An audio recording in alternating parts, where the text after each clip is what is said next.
I guess I'm live now. Hey, everybody. This is Liz.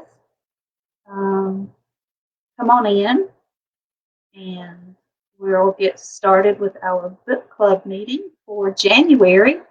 Just real quickly, I wanted to tell you a couple of things. Number one, we're going to do our drawing for tonight's prize is going to be a copy of Overruled. So, if you would please uh, comment with a number between 1 and 50. So go ahead and comment and remember to put your name. So if you want to comment 1, be sure you comment 1 and then your name, like Lisa or whatever, Pat or whoever. Okay, so I have my number, and remember it's between 1 and 50. And also tonight, I am going to do two. Well, I'm going to do several. I'm going to do two numbers. The second number is going to be for our 2020 reading challenge card and bookmark. Okay, so this is our reading challenge. If you will do read all 12 books. Attend 6 of the 12 meetings live and submit at least one question a month. You have a place on the back to check off all of that.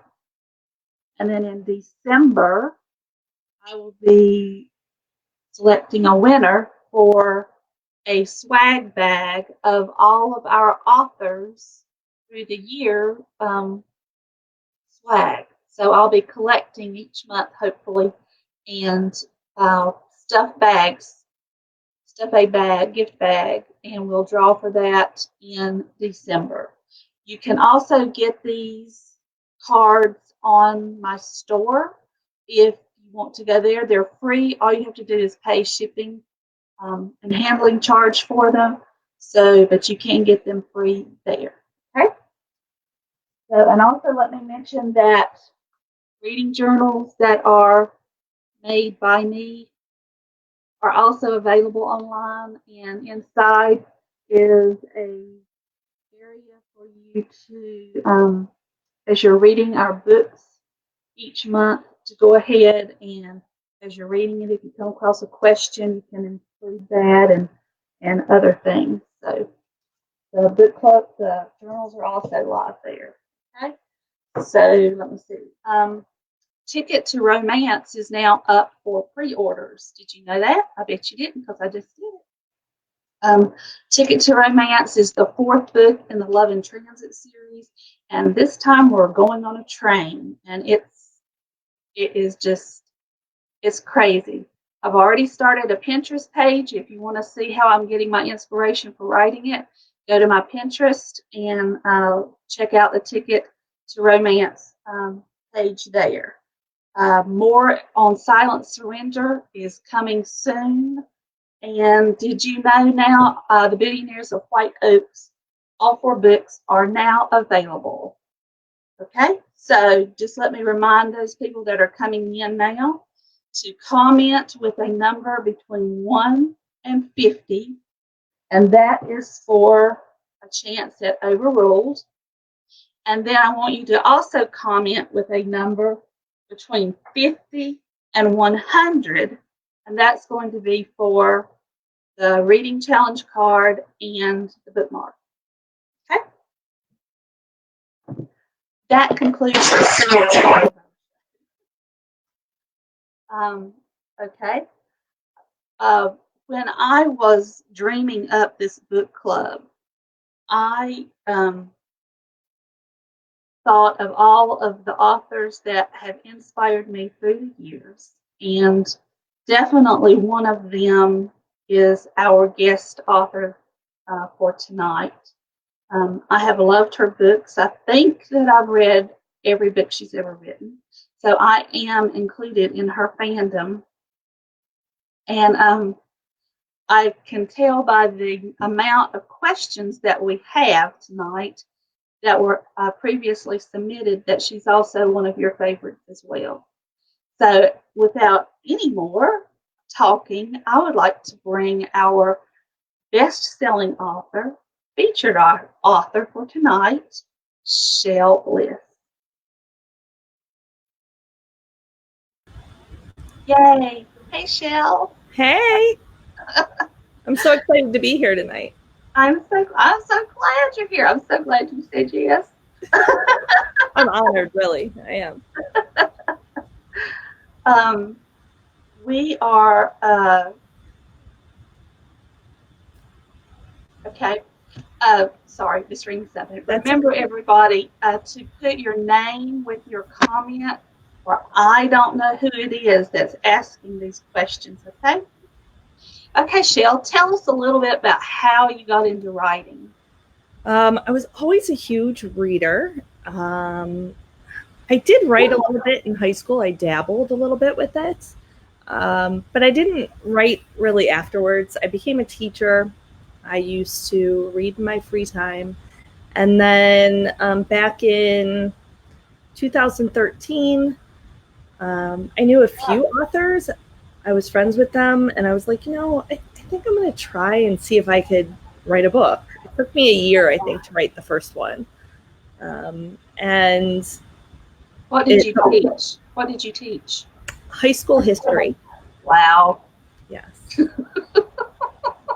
Say no more. I was so happy when I quit. I bet you were. So yeah, I used to go teach all day, and then I would go home and I would write at night to try and get my book done. It took me a year. I think I rewrote it like 5 or 6 times before I finally finished, and that's how it really happened. I wasn't. Do I have something on my face or what? Something on my computer. I could see it on my screen. Oh, it's my eyelash. How crazy is that? Okay. I'm impressed. It's moving and growing. So I read a lot of paranormal romance. That was my favorite. And I was a huge Anne Rice fan. I read all the Vampire Chronicles.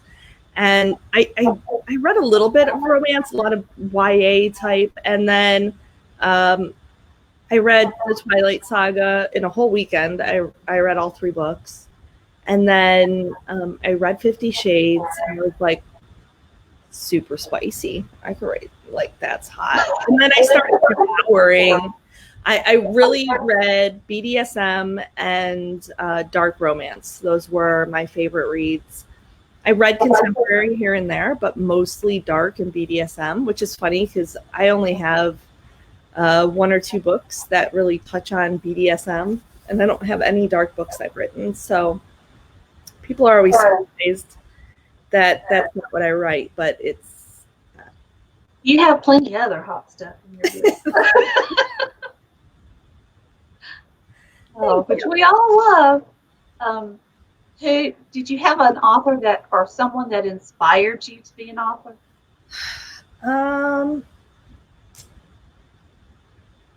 Not one in particular. I would say a lot of the early great indie romance authors. Colleen Hoover. I was a huge fan of her work. C.J. Roberts, Taryn Fisher, Jessica Park. All of them, I devoured their words, and I researched, found out who their cover designers were, and hired their cover designer for my first cover. I found out who their editors were. I did a lot of talking to them, a lot of research, and they were really my inspiration because I remember going to my first signing. It was back in 2013, I think, or 14. And I remember I was shaking as I was bringing the book, even though I talked to them all the time online. And the indie community was so small then, a small number of writers and a small number of readers, that, I walked up to the table and they're like, oh my God, my full name is Rochelle. And they're like, Rochelle, now it's so big. that some people walk up to me and they walk away and I don't realize who it is, especially since no one uses their picture for their profile. Yes. They had to be to do it. Yeah, but they were probably my biggest inspiration, and you know, I saw their career soar, and I devoured their stories. S.C. Stevens, you know, so many of the original, and they really inspired me to become a writer. That question was from Nora. I'm sorry I didn't say that. Well, thank you. Nora also wants to know, what do you enjoy the most about being an author? The thing I enjoy the most is, I would say, being able to kind of live in my head a little bit, to be able to bring characters to life, stories to life. It's really helped me through some really bad times in my life that I've been able to kind of escape into my books. And, you know, that probably saved me in a lot of ways. Do you feel like, do you find yourself writing your emotions? Yeah, if I am super sad or really pissed off, like if I wanted to choke out Mr. Bliss, and happens a lot. Then I have a hard time writing happy scenes. So usually I get up first thing in the morning. I get up before everybody else in the house, usually about 5:30, and I'll try and write a chapter. And the chapter to me is like 2,500, 3,000 words. And I'll try and get the chapter done before anyone wakes up and anybody has a chance to piss me off. Do you have children? A 16-year-old stepson. Okay. Yeah, so usually if they wake up and I haven't written, it's game over, because something's gonna, even the smallest thing will aggravate me. Okay, and Nora also would like to know, what hobby do you write about but not want to do in reality? For example, skydiving. Oh, I would never skydive. Never. No. No. Marisol wants to know, what part of the writing process do you find the hardest, and which part do you most enjoy? The hardest is, God, it depends on the book. Sometimes the first chapter is the hardest thing. Like, how do I start this off? Who are these people? I don't plot. I don't plan. I usually will have the cover first. That's what I get first. I have the photo. I don't even have a title usually.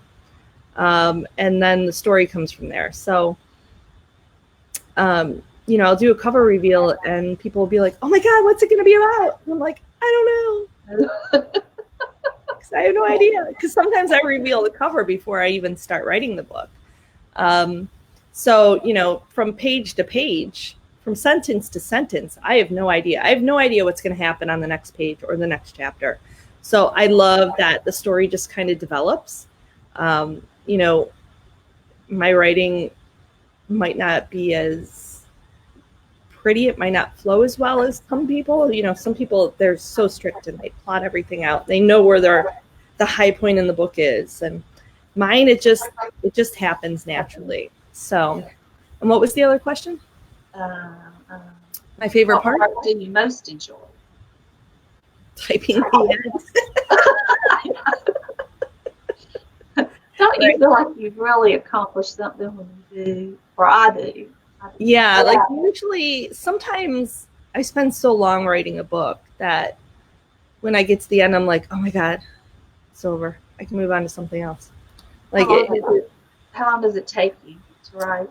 Well, am I goofing off or am I like writing really hardcore? That's the question. I mean, I've written some books in 2 weeks because I wait too long and I have a deadline. That was a couple years ago. Now I try to do a chapter a day, and a book for me usually is about 25 chapters, so 25 days, but I don't, you know, like today I didn't write because I woke up late. So no words got. Somebody woke you up, didn't they? Yeah. Well, no, you didn't wake me up, but I went to bed late because I was playing World Series of Poker online. But yeah, it's usually about 25 to 30 days, but if you take it with like breaks in between, it's probably 6 weeks, especially if there's travel or something else. And then from there, editing and all that's like a whole nother month and a half. So do you have like 3 months from start to finish? Yeah. Like right now I'm writing the book. This is the first time I'm ever going to be ahead in my whole life. Right now I am 40,000 words in, which if you're not a writer, you're like 40,000, whatever. I'm 40,000 words in my June book. So I am ahead. That's wonderful. It is. I wish I was that far. I'm only at that 20. It's the first, usually I'm chasing the deadline. Usually I'll be like, oh my God, typically what happens is my next book that releases is Wildfire, and that releases March 3rd. Usually, sorry? I can't wait. It's a hot one. Let me just, like, it might be the hottest book I've ever written. Like, it is filthy. But it's fun filthy. But what the fuck was I talking about? I don't. Usually I'll wait until the book releases and then I'll start writing the next book.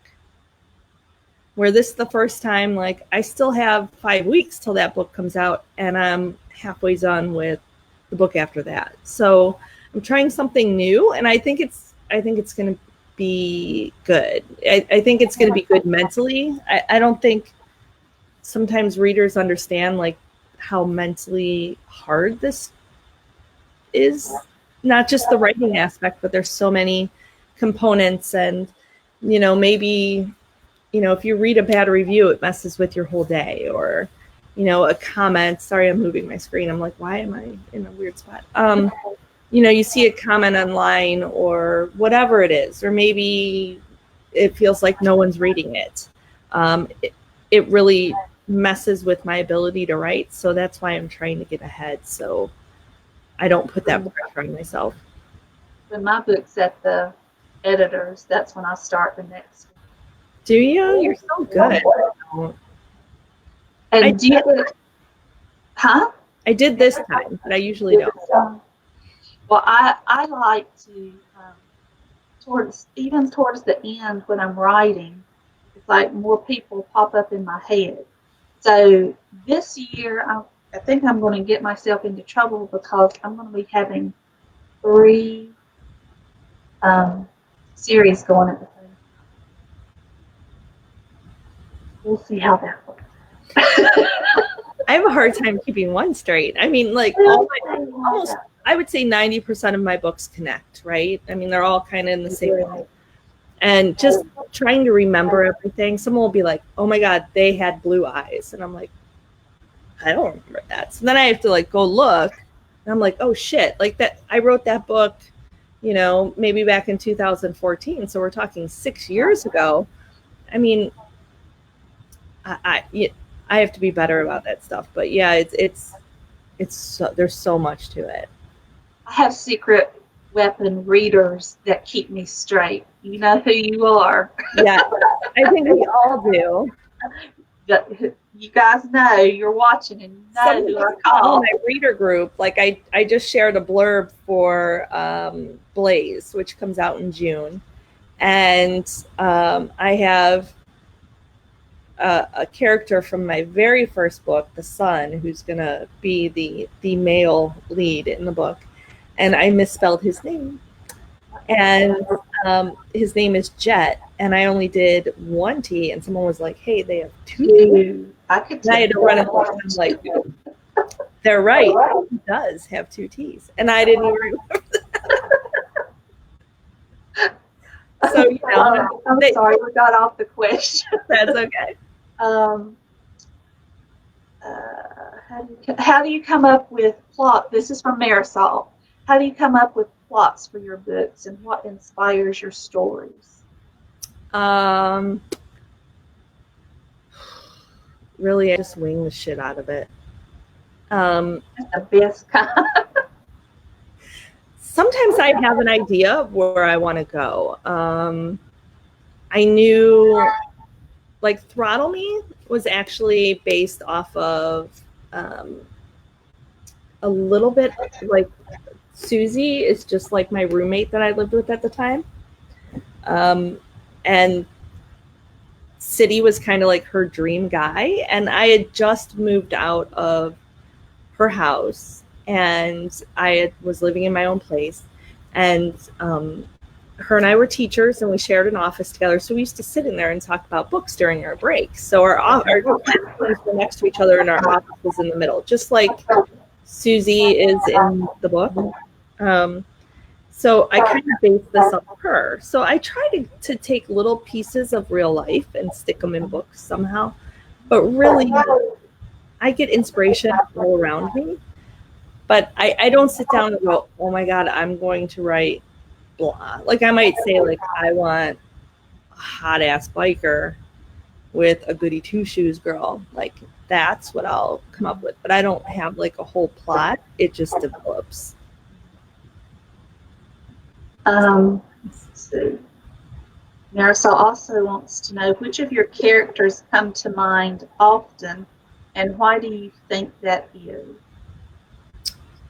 Characters that come to mind often, probably City, just because my readers always talk about him. Well, you know why. I'm always like, this one's better than City. And then I'm like, God damn it. So I always try to keep them in my mind. Probably Izzy. I love Izzy as a character from Resist Me, City's sister. And then I really love Flame, Pike. Yes. This one. Yes, read it, got it. I really like his character. And especially now that I'm writing this new series. So anyone who doesn't know, this series is the next generation of the original Men of Ink. So this is Gigi, City and Gigi's daughter. So I would say right now, this series, Pike and Gigi are in my mind a lot because they do make appearances, in the rest of the series. So. And if my readers don't know, Sophia and Caden that are in Throttle Me, they have their own book too, and it's the Love at Last duo. Yeah, those were my first two books I'd ever written. Well, you need to read those because they're really. Yes, they are. Yes, they are. I'm actually I think I'm gonna take them down and rewrite them soon. I think they need freshening. Like now I read them and I kind of cringe. I'm like, oh, because your writing changes with you. Like you learn more. You learn how to convey a message better. Now I read it and I just kind of want to throw up a little bit. Don't, because they're very good. Thanks. I enjoy them. Well, thank you. Debbie wants to know. Oh, she commented, another author to follow. I will never get anything done. Thanks, Liz. You're welcome, Debbie. Thanks for introducing us to some awesome authors. You're very welcome. Okay, Cindy says, love the characters in the book. This book is a must-read. Enjoy. I have labeled you as a potato chip author. And this is a potato chip series because you cannot just read one book in it. You have to read the whole series. Well, thank you. And I don't use cliffhangers. No, I don't like them. I love cliffhangers, though. Like, as a reader, I love them. Yeah. Like, I read Anna Todd series, her After series, and, like, I was so pissed at the end of every book, but I, like, ran right to Barnes & Noble and bought the next one. I love cliffhangers. Well, I don't mind a cliffhanger if I have the next book. Yeah, I know. But, as long as I can go from one to the other, I'm fine. But if I have to wait, before I started writing, and indies were only releasing 1 or 2 books a year, not every 3, 4, or 5 months like they are now. And I remember reading Rebecca Donovan's Breathing series. Her first book is Reason to Breathe. It's spectacular. And the book ended, and I literally I couldn't breathe. I would gasp. And I think I had to wait a year for that fucking second book. I read it. And then you have to reread the first one because you forgot all the little details. Oh no, I did not forget. Really? No, it was that good. I knew exactly where it left off. But yeah, I mean, I've been there as a reader, so I try not to do Cliffies unless I feel like the book not that the book needs it, but I really let the characters dictate it. And my new series, I'm not doing total happily ever afters at the end because I don't want to marry them off and have them have kids. They're 21. And I might want to write more like Pike and Gigi. I would love to write a third book about them farther on down the series. So I don't want to marry them off yet, Oh, can't wait. Do you know someone named Chelle? Shel? Yes, Abeshire. I don't know. It's just Chelle. She says, will you and Brian be writing together again in the future? Nick and Fallon are such fun. No. Shall we move on? If we both are going to survive, then no. Okay. She also wants to know, will there be any more misadventures from you? Maybe. That's a very definite answer. Okay. Can we hold you to that? Yes. Are you working on anything else outside of the Gallo world or the Australian anthology?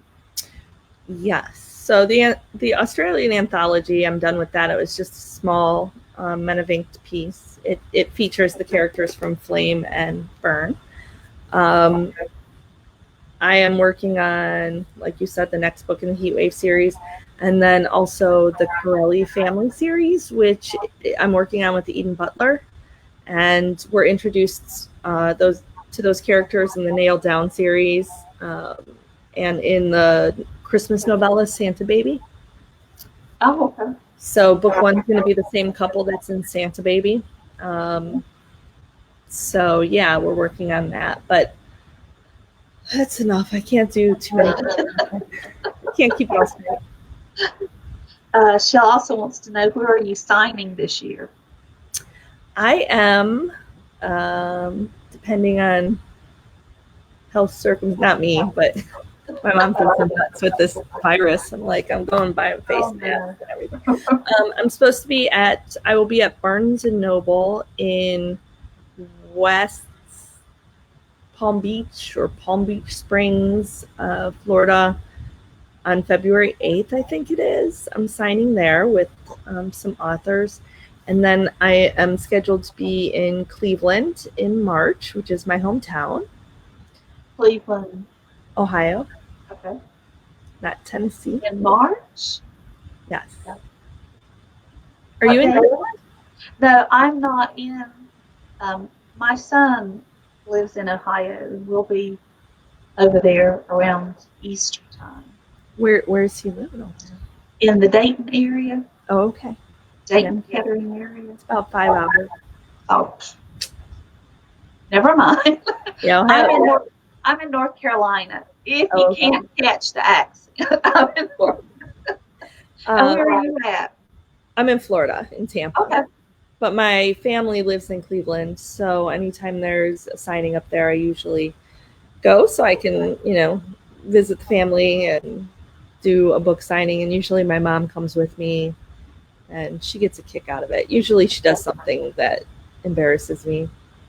Oh, good. Well, Mom 2 years would love to do that. 2 years. Just my children. I think 2 years in a row now, she turned the lights off to the whole signing room. Oh my. Yeah. She always the one time she did it twice, and everyone in the room screamed because they thought the power went out. But yeah, it was just her leaning against the wall. And everyone found out, so everyone was, busting my chops. Oh, the other. So that was the first year. She did it twice. The second year, the fire alarm went. Oh my! Did she pull it? No. But no one in the room moved. Like no one wanted to get out of the line. So everyone just sat there, and my mom like starts screaming at me, in front of there's 500 people in the signing room, and she's like, "Rochelle!" She's like, "Get out of here!" She's screaming at the doorway, and everyone's like, "Is that your mom?" And I'm like, "No." So embarrassing. That's my mom. So okay, Cleveland, and then in August I'll be at Book Bonanza in Texas. You should come and do that. I'm going to be in when is it? August? 1st of August, I think, in Charleston, Charleston, at the Ladies from the South or something. Yeah. I really should find out where I'm going to be, shouldn't I? Okay, never mind. Melissa wants to know, do you have a special routine for when you are in the writing process? I used to. I am a creature of habit. I don't know if you're the same way. Like, I can't write, usually I write in a certain spot. I can't, let me go in a different room and write. Like, that's just not how it works. So that's why, I used to sit outside and write outside while I chugged coffee and chain smoked cigarettes. And so then I cut down on smoking, and I couldn't drink coffee anymore because of a stomach problem. So that really messed with stuff. And now I really write inside, typically on the couch. So that's why I have to do it before anyone wakes up, because I don't have an office. I had an office, but now it's been taken over with T-shirts and merchandise that Brian sells. Chelle has some incredible merchandise. If you've not seen it, be sure and go to her store. Check it out. Awesome. Do you like quiet or loud? Quiet, which is weird because when I first started writing, I always had to have music blasting. Now, and like Adele, that song Hello, like I think when I was writing in Shrine, I think I played that song on repeat just day after day after day. But now I like it quiet. It depends. If I'm like really in the zone and the characters, like stuff is just coming to me, like I could have music on. Other than that, it has to be quiet, and I can't have anyone talk because they'll just make me crazy. I love your accent. My accent? Do I have an accent? I don't think you do. Do you think I have an accent? I don't know. Okay. I love your accent, and I'm just trying to. It has to be quiet. I can't have anyone talk, so it'll just make me crazy. It's like playing because I touch something. Okay. Melissa wants to know also, what's your favorite writing snack or drink? Mine is M&M's, and my readers know this. Not much of a snacker. I do love cupcakes, though. A cupcake a day, because there's a really How do you eat your cupcakes? I have to know, because you have to eat them correctly. I'm not telling you. What's correctly? Well, to me, correctly is that you take the bottom off and you put it on the top, and you make a sandwich. So the icing is in the middle, and it doesn't get on your nose. So the cupcake shop that we go to here, the cupcake is so moist that you cannot take the top off. And they are literally the best cupcakes I've ever had in my life. So wow. I go get a 6-pack every week, at least, sometimes more. And I like every day they have different flavors. So they have like 100 flavors, but every day there's different ones.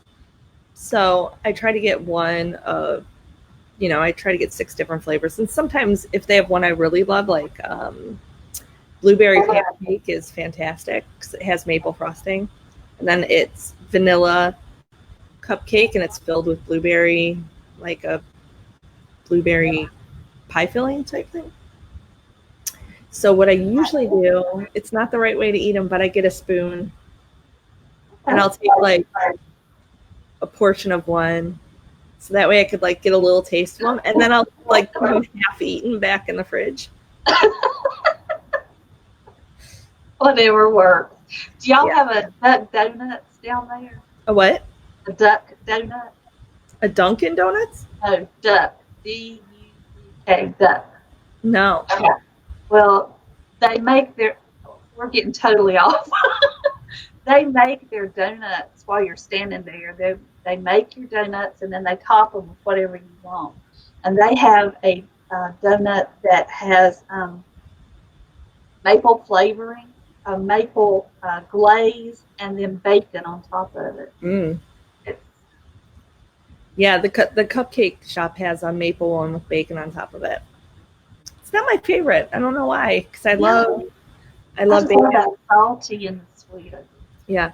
So it was Trenda London who said, "I love your accent." So Trenda, is it me? I have an accent? People have said that before, and I don't hear it, but I don't hear my accent. Okay.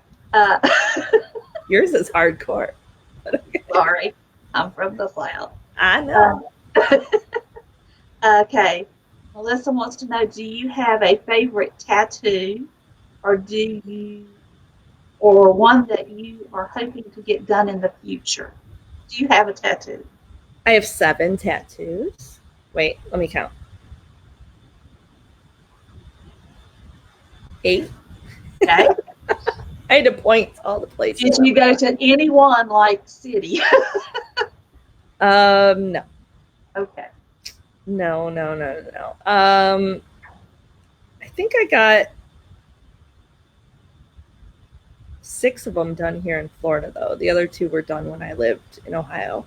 I don't know. I'm sure I will get more because I love them. I love everything about them. But now the ones I get, like, I love the one that's on my arm that I got 4 years ago. It's a watercolor one. But the last 2 I had were more memorable. I lost my brother in 2016, who was my first sibling, and I lost my dad 8 months after that. So my last 2 tattoos, my brother had written a note to my mom, and I found the letter, and at the end of the letter, he wrote, "Never forget," and then he signed his name. So I got a tattoo of his handwriting. I took the letter in and had them tattoo his handwriting, which is nice, but it's a little weird to see. And then I'll leave my leg. And then my dad had one tattoo that he got when he was in the Navy. So I had a picture of it, and I brought it into the tattoo shop. And the same day I got this, I had them give me my dad's tattoo too. So wait, let me see if I could do this without. Oh wow! It's an eagle. I know you probably can't tell, and it says Dad in it, but my dad said Ken.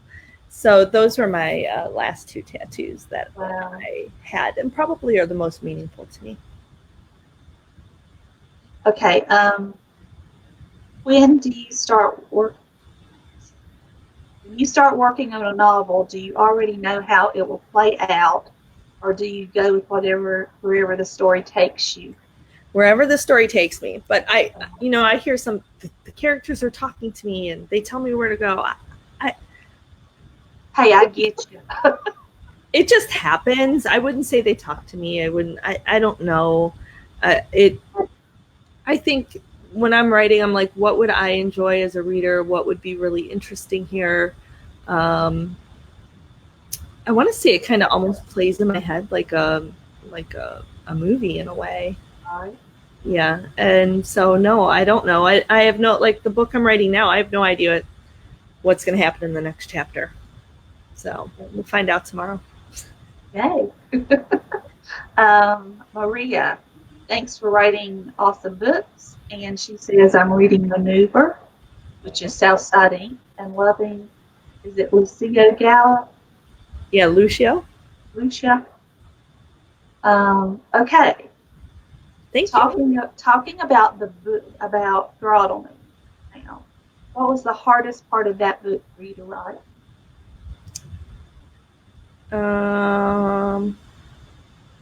This is from Nora. The hardest thing for me with that book was starting it. I was going in a completely different direction than I was with the first two books, with Untangle Me and Kate in the Past. So starting it was a little difficult. I remember finishing it and panicking that it wasn't good. And I remember sending it to everyone I knew. Like, I would literally message people on Facebook and be like, what are you doing? Are you doing anything? This was like early 2014, I think. They were like, no, I'm not doing it. Can you please read my book and tell me if it sucks? Like, I probably had 100 people read it before I even sent it to the editor. And they were like, no, it's great. It's great. It's great. So that book, the hardest thing was having the confidence in myself, I would say, when I wrote that book. Because I doubted if it was good enough. We will tell you that it is. Thank you. Nora also wants to know, why a teacher? Is it because you teach? I was cringing a lot when they were cursing at school or out in miniskirts. And I was in the school system as well, so I can kind of identify or understand what she's saying there. A teacher, because I was a teacher, and when I was alone with my teacher friends, like alone in our classroom or in our office, we would swear. So was it? Sorry. Let's see. And what? She had a mini skirt on? Yeah, you know how Susie had the mini skirt on at school? No, no, when she was out with her friend. What's wrong with that? Well, these days with the I think the teachers social media and cell phones. Okay. When I was a teacher in Ohio, I remember, so we would, every Friday night, we would go out drinking because we had a very young staff. I think I was like 23 or 24 at the time, and I think half the staff was like my age. We were all the same age, so we would all go out drinking every week after work. And I remember one time the principal like called us each into his office one at a time and was like, you guys can't go out anymore. And we were like, why? And it was because students were sneaking in with fake IDs. They're the ones breaking the law. So you get punished. Yeah. So, what I always say is the book is fiction. So they're swearing in their office. I did it, so it was real life for me. But I guess I could take the profanity out, but that's how I talk. I have a filthy mouth all the time. So it was a stretch for you writing Goody Two Shoes. I would say I'm a good mix of them. Like, I have a filthy mouth, but I am like a rule follower. Like, there are a lot of parts of Susie that are me. But my roommate, her name was Jill. She was like super Goody Two Shoes. Like, she did not swear. She said like, darn it, dang. And I was like, for real. Talk like an older person. There are people that do that. I know. But darn it. She was so funny because she just wanted to find herself like a dirty alpha guy. And I was like, you can't even say dirty things. And I remember before I moved out, she like finally started saying whore. And I was like, I felt like I won some award because I corrupted her in some way. So, well, totally off subject again, but when I started writing, I didn't tell anybody that I was writing. But then once they read my books, they couldn't believe that I wrote them. So, Yeah, I mean, perception. Sometimes, Brian will read part of the book, like, and he'll come out and be like, we didn't do this. Especially if it's like something sexual. And I'm like, I've never done that either, but there's porn. But doesn't it sound neat? He's like, I feel like I'm left out. Like, you must have done it with someone. It's like, let's see. Where was I at? Nora also said, I feel that educators are expected to be perfect role models in and out of school. Your book showed me how much this idea has impacted me. I had no idea. Thank you. Oh, we are not role models. That was from Marisol. I'm sorry, that wasn't Nora. I mean, I don't know about other educators, but I know, like, my friends, like, the last day of school, we had keg parties, and, I mean, it was, we were very professional when school was going on, and, we loved our job, but when Friday hit, or it was the end of the school year, like, we were partying. Now, the other part of the staff who were older and who had, been there, we were like the crazy kids, but we're out doing things, and educators are not perfect. I mean, they should be professional in the classroom, but no one's perfect. I mean, throw a mouthy. They're people too. Yeah, we are. My daughter's a teacher. Oh, Lord bless her. I high school. It's so hard. Yeah. One of my old students contacted me, and she is, I think she's about 25 right now. So we're friends on Facebook, and she said I inspired her to be a teacher, and I was like, clearly you were not listening to what I said to you. But she's teaching in my old classroom, which I think is wonderful. Yeah. Okay, Teresa, and I hope I'm saying that correct. Absolutely loved the book, but I may be biased as I own a tattoo studio and am married to a guy named Joey. I normally avoid books with tattoo studios in them because I own one, and I have read ones in the past where you could tell the author had no idea at all about tattooing, but I'm glad I took a chance and read this one. Great job. There you go. Well, thank you. I would say I don't know, a ton, but I have tattoos, and I've been getting tattoos since I was 20 and spent enough time either around tattoo artists or there myself that I'm glad I portrayed it correctly. I try to stick to what I know. That's why I write teachers and stuff I do, that I've experienced in life. Not skydiving, though. That's never happened yet. No. You want to know a secret? Yeah. I hate riding on motorcycles.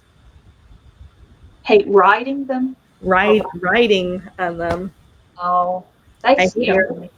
Like, they're sexy to look at, but I won't be on one.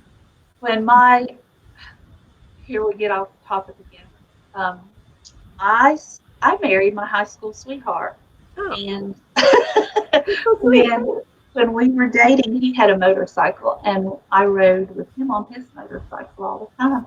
And looking back on it now, I'm like, you are so crazy. Yeah, I've been on a few of them, and they are scary as shit to me. I will admire the bike. I will admire someone on the bike, but don't ask me to get on it with you. I've done it twice and hated it both times. Oh, I just don't like it either. Okay. Let's see. Karen, can you tell us about your role there? Can you tell us about your research for City's piercings? Lizabeth had a character with a body piercing, but didn't discuss her research. You don't know.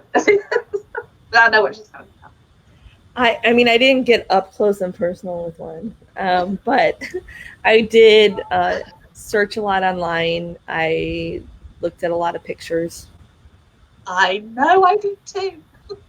I wrote a book, Troublemaker. It's in the Billionaire series, and He's a rock star. He had to have a rock star. So I had to do research on. So you looked at a lot of penises. Is my face getting hurt? You stared at a lot of penises. Yes. Yeah. And some of them you look at with the piercing and you're like, oh my God, that is so scary looking. I just what was funny is my family is a lot like the Gallows. They are way too much information. Everybody knows each other's business. So my aunt messages me after she reads it and she's like, oh my God, your cousin Mario has blah, blah, blah, blah. And she names all these penis piercings. And I'm like, I did not want to know that about my cousin. Like, I never imagined or pictured his junk, and now you just threw it in my face. Like, now I cannot look at him. Oh gosh! And I was like, God damn you, Aunt Tammy, why would you do that to me? I told my daughter, I said, if something happens to me, you go and clear my browsing history. It's a mess. It's a mess. I know. Oh, okay. Melissa wants to know if you can travel anywhere in the world, where would you go? Well, first of all, I have a fear of flying. I do too. I've never used to, but now literally I need like 4 Xanax and 2 Jack Daniels before I can fly. I literally have to knock myself out. I would say I would love to go to Italy, to the small town where my great-grandparents are from, because I still have family there. So I would love to go. There's a big family there. There's like 100 relatives. I would like to go there and meet them and visit them and see the house because my great-grandparents, I knew them. They didn't pass away until the early 2000s. So they came to my first wedding. I married more than once. And so I would love to go there and see where they began, because that'd be wonderful. Yeah, I mean, I think their mothers were best friends, and so I would like to go there. Let me scroll back through and see if we have any questions.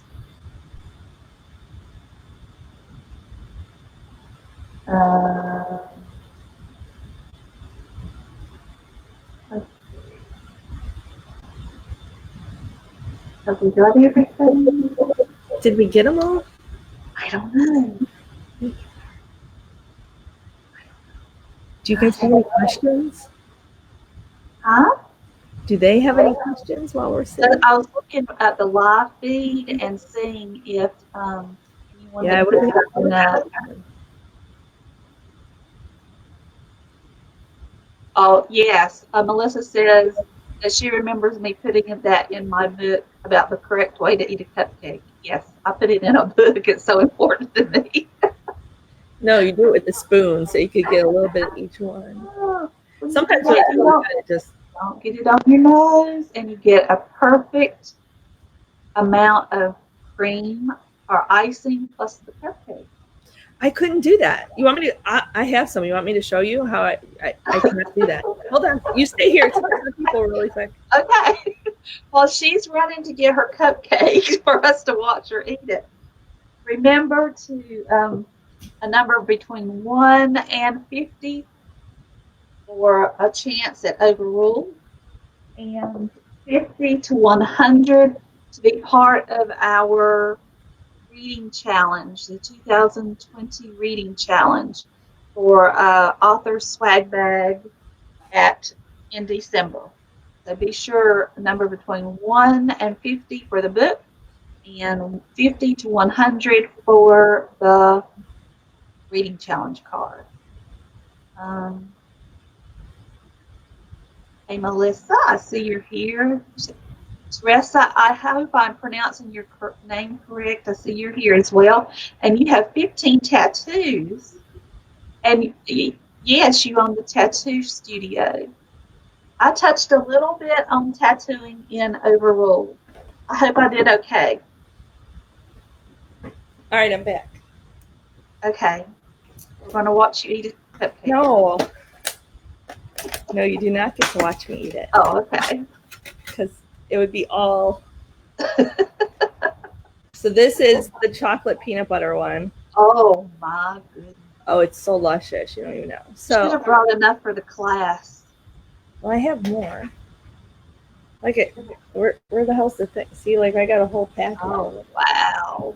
I even got more. Like I am a cupcake freak. Wow. Those are Rocky Road. Have you written the character where they own a cupcake shop? I have. What is it? Hook. He falls in love with a girl that owns a cupcake shop. Okay, I forgot that. Yeah. Okay, let's do just a really quick this or that, just to get to know you a little bit better. Okay. Okay. Netflix or YouTube? Netflix. Call or text? Text. Bacon or sausage? Bacon. Facebook or Twitter? Facebook. Ice cream cone or snow cone? Ice cream. Fun or function? Do you buy something just because you like it, or does it have to have a purpose? No, it doesn't have to have a purpose. Okay. Sunbathing or swimming? Sunbathing. High tech or low tech? Hi. Big party or small gathering? Big party. New clothes or new books? Or new what? Books.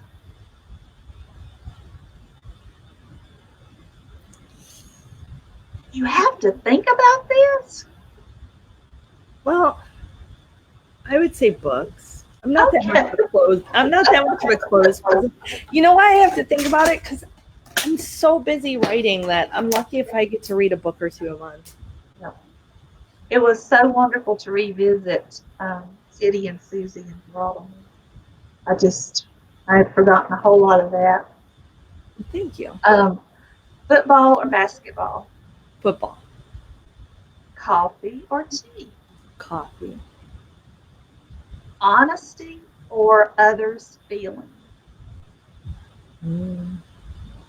Other people's feelings. Okay, last question. Well, it depends. It depends on who it is and what the circumstances are. It depends on the person, right? Yeah. I mean, there's some people that, you know. Okay, last question. City or country? Right now, I want to live in the country. I thought you would say city because of the book. I have lived in the city. I lived in downtown Chicago in a high-rise, and I loved it. I loved being able to walk to all the stores, and I grew up in a really little town in Ohio, where I think in high school we got our first McDonald's, like a McDonald's that was like the big to do. And now the town I live in now in Florida is getting really crowded, so I'd like a couple acres so I don't have to be a human being, unless I want to. Yeah. Oh, goodness. Okay, tell us what's coming up next for you. What can we look forward to coming next? Next is what I started back in September is when Flame released. So next is the third. So Flame is Gigi Gallo, who is City and Susie's daughter. And Burn is also her. And then Wildfire releases March 3rd, and that is Max and Anthony's daughter from Without Me. And then after that is Blaze, and Blaze is Lily Gallo, who is Mike and Mia's daughter from Hook Me. So I added it up. They have like 11 kids. It could be a lot of books. So that's that, and the Corelli family are what I'm really working on. That's probably my big thing this year. It's probably going to carry me this year and next year, that series. We are looking forward to them. Thank you. I know that I am. And I just wanted to tell everybody that if you have a chance, Chelle, if you'll just pop on and see if there's been any questions Okay. from anyone, I will. I'm sure they would love to hear from you. Okay. Well, That thank was you so much painless. for calling me. I hope it was painless for you. It was. Thank you so much. Yeah, thank you. I just cannot thank you enough for coming. We do appreciate you being here and talking. Well, thank you to everyone for reading. I appreciate it. If you haven't read any of the other books yet in the series, I do want to let your readers know that the box set, the Men of Ink box set, which has Throttle Me, Hook Me, and Resist Me, right now is free on all retailers. So they can go to Amazon or Apple Books and download a copy of it. Better go. It's Yeah. great. And then you'll have to have the rest of them. Maybe. You have to. You're a potato chip. Well, thank you. Thanks so much, Chelle. All right, everyone. Have a good evening. Bye-bye. Bye. Okay. Um, Now I see that someone has popped in to talk to us, and it is going to be next month's author, featured author. And before I bring her on screen, this has continued to be someone that you guys have asked for me to have back, because if you will remember the first time that we did this, it was one of my very first book clubs, and it was technical difficulties one right after the other. So guess who's coming back? Wait for it. Jeanette Winters. Yay! Hi! I'm so thrilled to be back with you, and this time working live. Yes, it's actually working. So I am very happy about that. So you popped in to tell us that number one, you're going to be our featured author. And what book are we going to be doing? Well, we're going to be doing The Billionaire's Rival, and I'm really excited about that. And if you'll notice on the challenge card, that is February's book. Yes, it is. So if anyone has read any of my stories, especially going into my Barrington Billionaires, and you've made it through book 9, then you're going to find that they learned about another part of their family that they never knew about, and that is the Lawsons. So you're going to be able to get an opportunity to learn more about um, the Barrington billionaires, the Hendersons' father, James, and actually their grandmother, and how it crosses over into the Lawson family. So if you get a chance, read The Billionaire's Rival, go back and read a little bit of the Barringtons and see that crossover, because you're going to get a good close look into the Henderson family as well. And I'm really excited to be rolling out this series. I am actually currently writing book number 5, which will be coming out in, 3 weeks. Scary that I'm still working on it. But it just shows me that, oh my God, I just love this interview with Chelle. Number one, I loved it because Yay! I was sitting there saying, oh, that's me. That's me. I understand that. Working on the Liz, I don't plot. The words just I flow. know. And she You- was a teacher. She was in, and I was in the school system. I was horrible to all the teachers We're just because like I was her. reading romance books instead of paying attention to them. Oh no, that's not really in the We same don't do link as you that. guys. But I made teachers miserable, which is kind of like being Yeah. involved with the teachers. Um, but really, I was just in awe of that interview with her. So thank you so much Well, for having her on. I love having people on here. So, and I'm still working on some for the rest of the year, but hopefully we'll be having some exciting people. I know we are next month, so Well, I've got and now we're actually gonna have this working. You know, yes, I was your first, but we had our bumps and lumps that time. we did. Okay, But I'm not going to keep you any longer. And I'm going to, you want to stay on while I give away prizes? Oh, I do. I picked number 69. Well, I have to see who is going to be the closest. Let's give away the book first. And it is going to go to. No,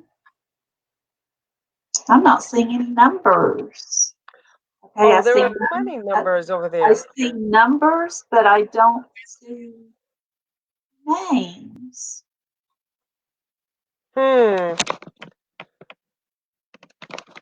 There were names. I can pull it up on my phone. I'm going to multitask for you, Liz. How do you like that? Thank you. I'm not saying I'm going to do it right. Who is number 35? Who guessed number 35? Number 35. Can you tell me that? Yeah. Oh, wait a minute. Now you want a lot. Number 35. Oh, now I'm going to get the echo. Let me put this on silent. Number 35. Ooh, that person has a terrible accent. Oh, I had so much to say, but I got to be nice because I'm going to come back and visit you. Who is 35? I cannot see who 35 is. If you're still here, say something. Oh, I'm not any better at this than you. Okay. So Because I now don't know. it's not letting me see all the comments. Okay. My dog is commenting. Do you hear my dog commenting on it? Tessa, zip it. Well, since I don't know who 35 is, I guess I'll have to go with 29 because the correct answer was, or not the correct answer, but the guess was 39. So there goes for Marisol. You get overruled. And for the cards, did anybody guess for the cards? I don't think so. Yep, there was some that said 51. I remember seeing a couple. I'm just not seeing.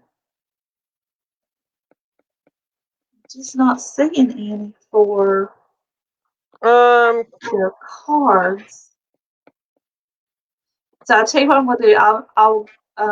I know there was someone who said number 51. Karen was 35. Karen, I'm gonna give you one too. Sorry. Oh, see, this is why we love Liz, because she's so sweet. And let's see. Just so you know, if you ever get a chance to meet Liz in person, go for it.